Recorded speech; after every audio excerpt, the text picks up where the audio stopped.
Bonjour tout le monde, bienvenue pour cette 35e séance de C++ et ce qui sera la dernière vidéo du cours puisque nous en arrivons à la conclusion de cette formation au langage C++ avec un résumé comme je fais habituellement du contenu que nous avons vu, ce que j'ai prévu également pour la suite concernant ce langage, c'est pas la dernière fois qu'on fera du C++ sur la chaîne et que j'aborderai avec vous en tout cas ce langage, et ce que vous pouvez aussi retrouver en attendant publié sur YouTube pour bien patienter ou vous intéresser pourquoi pas à d'autres domaines, que ce soit d'ailleurs de la programmation ou même autre chose. Au niveau de ce cours C++, on a vu beaucoup de choses. J'ai essayé de faire un cours qui en tout cas aborde évidemment tous les concepts essentiels, mais en allant quand même suffisamment loin pour voir toutes les notions importantes en programmation. Donc généralement on termine beaucoup par la phase réseau, même si là on n'a pas d'outil qui est purement portable et natif en C++, donc forcément c'est quelque chose qu'on abordera plutôt en annexe dans des tutoriels. Je pense notamment à ceux qui s'intéressent aux sockets et toutes ces choses-là. Donc comme on a des distinctions entre les systèmes d'exploitation, on n'a pas quelque chose qui est fonctionnel quel que soit le système, il faut faire un petit peu adapter son code selon que vous soyez sur Windows, sur GNU Linux, macOS, etc. On verra tout ça bien évidemment dans d'autres vidéos, et ça n'a pas été intégré au cours, en tout cas concernant C++, là où on l'avait fait par exemple pour un cours comme Java, où on avait des outils qui étaient les mêmes quel que soit le système. Au niveau de C++, comme les autres langages de programmation, on a retrouvé tous les concepts classiques et les concepts élémentaires en programmation, que ce soit l'affichage simple en console, puisqu'on produit au départ des programmes en console, l'utilisation de variables. On a vu assez rapidement la saisie utilisateur, là où avec Java, comme on avait besoin de connaître un peu la programmation objet, l'utilisation des classes, on avait vu ça beaucoup plus tard, pour ceux en tout cas qui avaient suivi ce cours. Donc là on l'a vu très rapidement, avec toutes les explications sur la mémoire tampon, l'utilisation des outils std, cout et cin notamment. On avait pas mal abordé de détails sur le sujet. Les opérations classiques, donc l'utilisation d'opérateurs, conditions, boucles, fonctions et modularité, histoire d'avoir, de ne pas tout programmer dans un seul fichier, dans une seule fonction, et de commencer un petit peu à organiser son projet et de hiérarchiser un petit peu tout ça. Ensuite, nous avons abordé la gestion d'erreurs, ce qui permettait assez tôt en tout cas d'aborder tout le système qui permettait de gérer des cas d'erreur dans nos programmes, et ça vous permettait comme ça ensuite d'être réutilisable et de pouvoir vous en servir, bien sûr, de vous servir de tous ces acquis-là pour les prochaines vidéos, parce que je n'allais évidemment à chaque séance pas revenir sur chaque chose vue précédemment. Vous êtes censé en fait avoir acquis, avoir assimilé les connaissances d'avant quand vous passez à des vidéos suivantes. C'est pour ça que je vous invite toujours et encore à prendre le temps, tout simplement, d'étudier tout ça. Ce sont des vidéos, elles vont pas disparaître demain, d'accord? Donc elles sont en ligne, donc vous avez tout le temps de les voir, vous pouvez les revoir en plusieurs fois, vous pouvez les voir au rythme que vous voulez, prendre des notes, revenir dessus, les mettre en pause. C'est toujours plus intéressant, encore une fois, et plus pratique pour vous en tout cas qu'un cours en classe qui serait fait qu'une seule et unique fois. Donc là vous avez tout le loisir de prendre votre temps pour bien étudier tous les domaines, bien prendre des notes, vous entraîner, vous exercer, etc. un petit peu à tous les concepts qu'on présente en vidéo. On a abordé ensuite assez vite des concepts un peu plus avancés comme les énumérations, la gestion des fichiers notamment, donc on est entré un peu plus dans le vif du sujet, les espaces de nom très importants et souvent malheureusement très négligés je trouve, ou sous-utilisés par les gens qui débutent en programmation, alors que c'est quand même très important, donc on a abordé ça assez tôt quand même ici au niveau de C++. Et ensuite, on est rentré vraiment dans la partie programmation objet, dans ce paradigme-là, puisque vous retenez bien que C++ est un langage multi-paradigme, et voilà, il permet de programmer de plusieurs manières différentes. Et on a donc abordé ce concept de structure, qui pour le coup changeait du langage comme le C, où la structure est quand même quelque chose de bien distinct, et ici on a vu que c'était fortement rattaché aux classes, à la notion de classe, et donc la création d'objets, mais on a bien sûr détaillé, je vous ai détaillé tout ça au niveau des vidéos. On a continué sur la programmation orientée objet, les attributs et les méthodes, l'encapsulation, premier on va dire pilier de la programmation orientée objet, l'héritage, le polymorphisme, ce qui est un petit peu la suite finalement logique de tout ça, pour aborder ces trois concepts ultra importants. Je vous invite d'ailleurs, si ce n'était pas suffisamment clair quand je l'explique sur un langage en particulier, à voir les vidéos dans la playlist Aide. Voilà, il y a une playlist Aide sur la chaîne, dans laquelle j'ai fait des vidéos globales sur les différents paradigmes. Une vidéo sur la programmation orientée objet, une vidéo sur la programmation impérative, une vidéo sur la programmation fonctionnelle, la programmation par contrat, et ainsi de suite. Donc comme ça, je l'explique d'une autre manière, avec des schémas, davantage, puisqu'on n'est pas vraiment sur un cours de langage en particulier. Donc si vous n'avez pas tout à fait compris sur une playlist spécifique, ces concepts qui sont pour le coup beaucoup plus généraux, n'hésitez pas à les voir sur la playlist Aide et vous aurez quelque chose de plus global, et peut-être que expliquer autrement, d'une autre manière, vous le comprendrez davantage mieux, et ça pourra vous permettre enfin d'assimiler un petit peu ces différentes notions très importantes pour la suite. Justement, puisqu'on parle de la suite, on a ensuite abordé les tableaux, les chaînes de caractères qui sont fortement liés aussi, même si C++ a apporté plein d'outils plus modernes en tout cas pour manipuler tout ça. Et on en est arrivé au type de conteneur, les structures données, etc. avec pas mal d'exemples, ce qui permettait comme ça d'en aborder beaucoup de différents types, pour terminer sur les itérateurs qui font en fait un petit peu l'utilisation générique, qui apporte une surcouche générique un petit peu à tout ça, à l'usage qu'on peut avoir de tous ces outils-là. Les algorithmes, ça c'est particulier à C++, il a vraiment un fichier d'en-tête, un algorithme qui permet donc d'utiliser plein d'outils également, avec des fonctionnalités qu'on a besoin de très souvent, de manière récurrente, utiliser en programmation. Donc C++ propose tout un tas de fonctionnalités pour ça. Donc j'en avais fait une vidéo en vous présentant une petite partie, parce qu'il y a énormément d'outils et de fonctionnalités qu'on peut utiliser. On avait vu en tout cas pas mal d'outils essentiels sur cette vidéo-là. Donc vous voyez quand même 40 minutes, donc on a eu le temps d'aborder pas mal de choses. Et on a attaqué bien sûr d'autres concepts encore plus avancés qu'on voit généralement beaucoup plus tard aussi, comme la généricité, très important, la surcharge d'opérateurs, pour en arriver ensuite aux pointeurs. Donc vous voyez, les pointeurs sont arrivés beaucoup plus tard qu'un cours comme le C, parce qu'il fallait quand même beaucoup d'autres outils, connaître d'autres outils, et les pointeurs sont quand même réservés à un usage particulier, et la vidéo était assez longue, parce qu'il y avait beaucoup de choses à présenter sur le sujet. Enfin, pour terminer ce cours, on a abordé des concepts pour le coup qui aurait pu être mis en tuto, on aurait pu mettre ça en annexe, mais c'est des choses qui reviennent aussi de manière récurrente en programmation. On a souvent besoin de manipuler des dates et des temps, donc j'ai fait une vidéo sur le sujet. Un peu de programmation asynchrone que j'ai réparti en 2 vidéos cette fois-ci, et voilà, pour les questions de référencement aussi, parce que c'est plus pratique je trouve au niveau de C++ de faire ainsi. On a plutôt donc réparti ça sur 2 vidéos avec un hommage bien précis. Une première vidéo sur les threads, puisque c'est principalement ce qui a été utilisé, et ensuite une vidéo plus sur les tâches qu'on aurait en arrière-plan, avec l'utilisation de promesses et de future. Donc on a vu tout ça également dans une vidéo dédiée, ce qui permettait vraiment de conclure, je trouve, comme il faut. Comme je vous l'ai dit, si je reprends un peu toutes les notions que généralement j'aborde sur quasiment l'ensemble des formations, on serait par la suite parti sur tout ce qui est réseau, c'est-à-dire qu'une fois qu'on s'est occupé de tout ce qu'il y avait plus ou moins en local, qu'on a fait tout ce qui était asynchrone, etc., on pense à ce qui se fait en réseau, donc ce qui peut se faire ensuite avec une connexion à distance. Mais ça, comme je vous l'ai expliqué juste avant, on n'a pas d'outil qui soit portable en C++ au niveau des standards, c'est-à-dire qu'on ne fait pas les choses de la même manière sur Windows ou pour GNU Linux, donc on le verra. J'ai prévu de faire bien évidemment une vidéo sur le sujet, mais ce sera dans la playlist des tutoriels et non pas dans le cours. Et enfin, si on avait eu un outil comme ça, si le langage avait proposé un outil natif pour faire des interfaces graphiques, ça aurait pu être un prochain chapitre, mais il n'y a pas d'outil pour ça en C++. Par contre, il existe plein de bibliothèques, plein de quadriciels également pour faire des interfaces graphiques. Et bien sûr, je ferai un cours, je sais déjà sur quoi, parce que j'ai prévu de faire un cours sur Qt, voilà, sur l'outil Qt, qui permet de faire des interfaces graphiques avec C++. Donc on verra tout ça, et il y aura comme ça une playlist dédiée à cela. C'est vrai qu'au tout départ, j'avais prévu d'intégrer ces chapitres directement dans les cours de langage, mais comme c'est vraiment à part, autant pour le C, j'avais mis l'ASDL dedans, alors que j'aurais pu faire l'ASDL à part, et j'avais mis Pygame dans le cours Python, alors que ça aurait pu être une playlist à part si aujourd'hui je refaisais tout le cours. Donc là, on va essayer de reprendre un petit peu, faire les choses de manière un peu plus mise à jour, on va dire. Et c'est pour ça que je garde les langages sur ce que sont les langages, sur des outils qui sont natifs. Vous voyez, généralement que vous avez quasiment besoin rien d'installer en plus. Bon, je sais que pour Java, il y a eu quelques exceptions. Quand on a utilisé les bases de données notamment, on a dû télécharger certaines archives, mais on utilisait quand même des fonctionnalités natives du langage. Ça n'empêchait pas, même si on devait installer quelques trucs en supplément. Par contre, vous avez vu qu'après, dès qu'on passe à des bibliothèques, là, je fais ça dans un cours dédié, comme ça c'est plus pratique pour vous. Et puis je me dis aussi, ça évite d'avoir un cours qui est trop long, mine de rien. Se faire un cours trop court, on a l'impression qu'on a vu que la moitié des choses et que c'est un peu dommage. Mais si on a un cours de 200 vidéos, ça peut être décourageant pour ceux qui débarquent, forcément. Et on a l'impression de se dire, en fait, je dois voir ces 200 vidéos obligatoirement pour commencer à programmer un petit peu. Alors que finalement, non.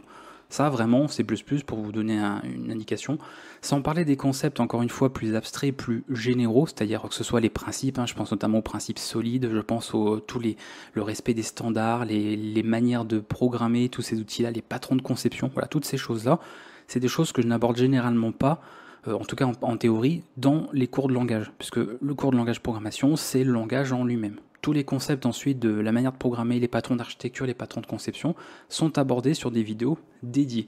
Et après, c'est à vous, bien évidemment, de mélanger tout ça, tout ce qui est vu ensemble, pour adapter au langage que vous utilisez. Donc évidemment, dans le cours C++, je ne vous ai pas fait un cours sur des patrons de conception, sur par exemple les manières de faire des classes d'entités, des classes avec certaines sémantiques précises, puisque ce sont des concepts plus généraux qui ne s'appliqueraient pas forcément à C++, d'accord? C'est pas parce qu'on fait du C++ qu'on a forcément ces concepts-là qui existent, ils existent dans d'autres langages et c'est quelque chose de beaucoup plus global. Donc tout ce qui est global, je le garde dans des vidéos spécifiques, qui sont plus théoriques pour le coup, même si on peut donner quelques exemples pratiques, et après c'est à vous d'adapter. Donc là je trouve que c'est pour moi l'essentiel à connaître en C++. Une fois qu'on a vu ça, effectivement on peut dire qu'on a fait un petit peu le tour du langage dans les fonctionnalités, on va dire, les plus essentielles à connaître, et après bien évidemment on développe, c'est-à-dire qu'on peut aller beaucoup plus loin sur la programmation asynchrone, il y a plein d'autres outils en C++ pour gérer ça de manière plus avancée encore, surtout quand on a des contraintes bien précises, bien spécifiques, et on peut aller plus loin sur tout. Je vous avais dit qu'on irait un peu plus loin concernant les pointeurs, notamment avec la gestion des ressources, comment elles sont initialisées, libérées, etc. C'est des choses qu'on verra en annexe également dans les tutos. Donc vraiment, comme toujours, on va pas se contenter juste de ça, de dire c'est bon, si j'ai fait ce cours-là, je connais toutes C++, c'est absolument faux et pas possible du tout. De toute façon, on pourra faire toutes les vidéos qu'on veut, vous pourrez suivre tous les cours que vous voulez, vous ne connaîtrez jamais le langage à 100%, donc ça il faut vous mettre à l'idée en fait que c'est comme ça et vous ne pourrez pas faire de toute façon autrement. Mais encore une fois, vous n'avez pas besoin de maîtriser, de connaître à 100% un langage pour pouvoir l'utiliser et faire des choses. Aucun développeur au monde qui programme dans un langage ne connaît et maîtrise le langage qu'il utilise. Juste, il l'utilise avec les connaissances qu'il a, et on continue d'apprendre, on continue d'améliorer. Quand on développe des projets, ça revient très souvent qu'on peut revenir sur un projet et améliorer certaines parties parce que le développeur d'aujourd'hui est logiquement plus compétent et sait plus de choses que le développeur d'hier ou il y a une semaine. Donc on peut toujours s'améliorer, toujours évoluer, et c'est plutôt rassurant, j'ai envie de dire. Donc il ne faut pas vous mettre en tête que de chercher à maîtriser un langage. Pour moi, je trouve que ça n'a pas beaucoup de sens en soi. De parler d'expertise, oui, on peut être expert de certaines choses, mais au contraire, pas expert du tout dans d'autres contextes. Donc c'est pas... un expert polyvalent, ça va pas beaucoup exister non plus, on reste des êtres humains.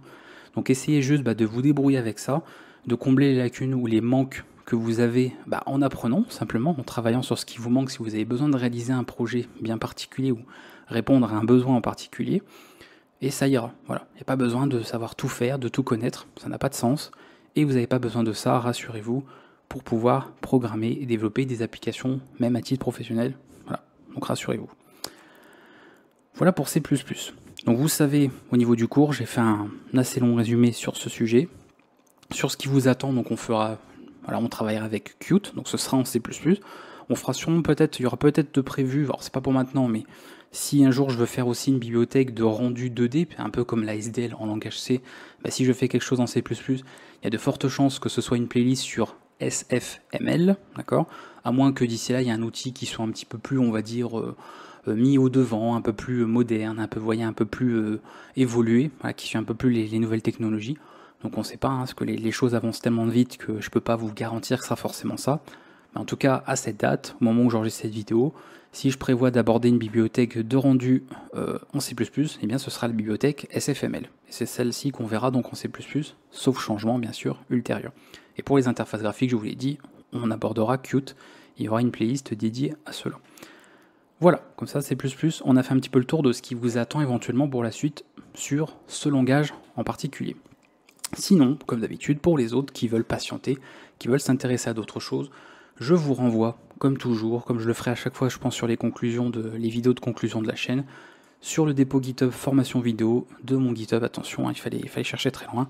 Et vous avez comme ça, et c'est surtout plus pratique que d'aller ici, c'est-à-dire que si vous passez ensuite par les playlists, je suis revenu là, dommage, c'est pas ce que je voulais faire, bon bref. En gros, si vous repassez par la chaîne YouTube, voilà, c'est évidemment beaucoup moins pratique, comme je dis tout le temps, de passer par ça, puisque tout est mélangé, on ne sait pas, on ne sait pas où et quoi. C'est vraiment pas pratique à ce niveau-là sur YouTube, même si on peut faire de la recherche, un petit moteur de recherche qui est intégré, ça n'hésitez pas à vous en servir. Mais sinon, vous allez ici, moi je mets ça constamment à jour, et vous avez tout. Voilà. La fameuse playlist aide dont je parlais, elle est ici. Vous voyez qu'il y a 31 vidéos publiées à ce jour, et vous avez tout. Donc les vidéos sur les paradigmes, elles sont là. Fonctionnelles, impératifs, par contrat, programmation procédurale. Vous avez tout, une vidéo pour VS Code, une vidéo pour tout. Voilà. Si vous voulez utiliser des bibliothèques dynamiques ou statiques, il y a 2 vidéos qui ont été faites sur le sujet. Bref, ça c'est vraiment des vidéos globales pour le coup. Pour ceux qui se rattachent plus à ce qui est informatique, il y a la playlist architecture qui est importante, qui permet d'aborder pas mal de concepts généraux sur la mémoire, voilà, comment fonctionne la mémoire de vos programmes, etc. C'est là-dessus que vous aurez les réponses à ces questions, le processeur, le fonctionnement des registres, etc. Donc on peut trouver beaucoup de choses. Vous voyez, là on a un patron d'architecture, un parmi plein d'autres que j'aborderai dans cette playlist.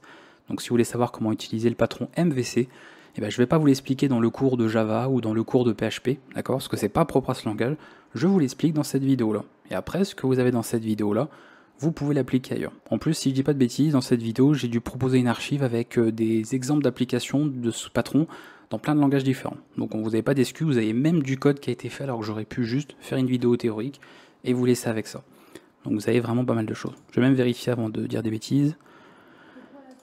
Merci madame, mais attendez doucement, calmez-vous. Voilà, vous voyez, exemple, voilà. Donc ça, j'ai fait un exemple en Python, un exemple en PHP. Donc évidemment, si vous voulez appliquer ça en Java, vous prenez PHP et vous saurez largement l'adapter, ou C++, et si vous voulez faire ça en Lua, vous pourrez l'adapter aussi. Bref, on peut adapter un petit peu à n'importe quel langage. Je vous ai mis 2 exemples ici.